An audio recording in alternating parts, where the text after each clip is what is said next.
अभी रिसेंटली एक अंतर्राष्ट्रीय संस्था नाइट फ्रैंक ने सुपर रिचेस के ऊपर एक रिपोर्ट प्रस्तुत की है, जिसमें उन्होंने ये बताया है कि दुनिया भर के जो सुपर रिचेस हैं, जिन लोगों के पास बहुत ज्यादा पैसा है, जिन्हें हम बिलियनर्स कहते हैं, उनकी स्थिति क्या है दूसरे लोगों के मुकाबले। तो नाइट फ्रैंक की रिपोर्ट के मुताबिक 2022 में अगर 10 बिलियनर्स हैं इन टोटल, तो 10 में से 9 बिलियनर्स की संपत्ति में इजाफा हुआ है, यानी कि लगभग 90% बिलियनर्स की संपत्ति में 2022 में इजाफा हुआ है। तो ये बहुत ही सरप्राइजिंग फैक्ट है एक ऐसे समय में जहां पे पूरी दुनिया गरीबी, बेरोजगारी, भुखमरी जैसी समस्याओं से लड़ रही है। ऐसे समय में बिलियनर्स की संपत्ति बढ़ जाती है, और ये जो संपत्ति बढ़ी है इसमें से 35% बिलियनर्स ऐसे हैं जिनकी संपत्ति 10% से भी ज्यादा बढ़ गई है। और अगर आप बात करें इंडियन बिलियनर्स की स्पेशली, तो इंडियन बिलियनर्स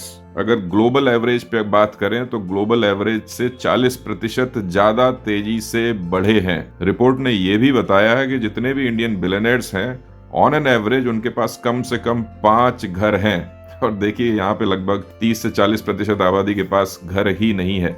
तो एक बहुत बड़ी डिस्पैरिटी, इनइक्वालिटी इन सारी चीजों के साथ क्रिएट हो रही है। आपने पिछले साल देखा होगा कि जो क्रिप्टो करेंसी है वहां पे बहुत जबरदस्त गिरावट आई और बहुत सारे क्रिप्टो एक्सचेंजेस बैंकरप्ट हो गए, कंपनियां बंद हो गई। और भारत जैसे कंट्री में, क्योंकि आप ग्राउंड लेवल पे अगर आप देखेंगे तो बहुत सारे लोगों ने, जो middle class, lower middle class में रहते हैं, उन सारे लोगों ने क्रिप्टोज में इन्वेस्टमेंट किए, क्योंकि उन्हें लगा कि ये बहुत प्रॉमिसिंग इंडस्ट्री है और यहाँ पे उनका पैसा भविष्य में बढ़ जाएगा। लेकिन सरप्राइजिंग फैक्ट यहाँ पे ये है कि इंडियन बिलियनर्स ने क्रिप्टो में कोई इन्वेस्टमेंट्स नहीं किए। तो सारा इन्वेस्टमेंट कहाँ से हुआ?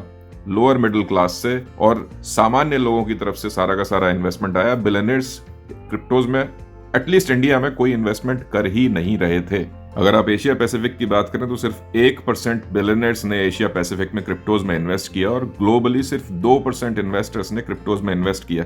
यानी कि ऑन एन एवरेज ज्यादातर इन्वेस्टमेंट जो क्रिप्टोज में हो रहे थे वो सामान्य लोग, जो मिडिल क्लास और लोअर मिडिल क्लास का हिस्सा है, वो ही लोग कर रहे थे। तो सबसे ज्यादा पैसा उन्हीं लोगों का डिमिनिश हुआ, खत्म हुआ, सबसे ज्यादा नुकसान उनको हुए। तो ये भी एक बहुत समझने वाली बात है। और इंडियन बिलियनर्स ने क्रिप्टोज में कोई पैसा लगाया ही नहीं। वो हमेशा बैंक करते रहे ट्रेडिशनल एसेट्स के ऊपर, जैसे इक्विटीज, जैसे गोल्ड, जैसे रियल एस्टेट और तरह तरह के बॉन्ड्स। तो जो सेफ एसेट्स हैं उन्होंने सारे इन्वेस्टमेंट्स वहीं पे किए, और सारा रिस्क लेता रहा middle class, lower middle class, सामान्य लोग, और उन्होंने उसके साथ अपनी वेल्थ भी गवा दी। इसके साथ ही एक और इन्वेस्टिंग क्लास है पैशन इन्वेस्टिंग। पैशन इन्वेस्टिंग ऐसे इन्वेस्टमेंट्स को कहते हैं जहां पे आप आर्ट्स में या बाकी सारी चीजों में इन्वेस्ट करते हैं। आपने देखा होगा बहुत सारे लोग पेंटिंग्स वगैरह खरीदते हैं, तो वो पैशन इन्वेस्टमेंट्स में आते हैं।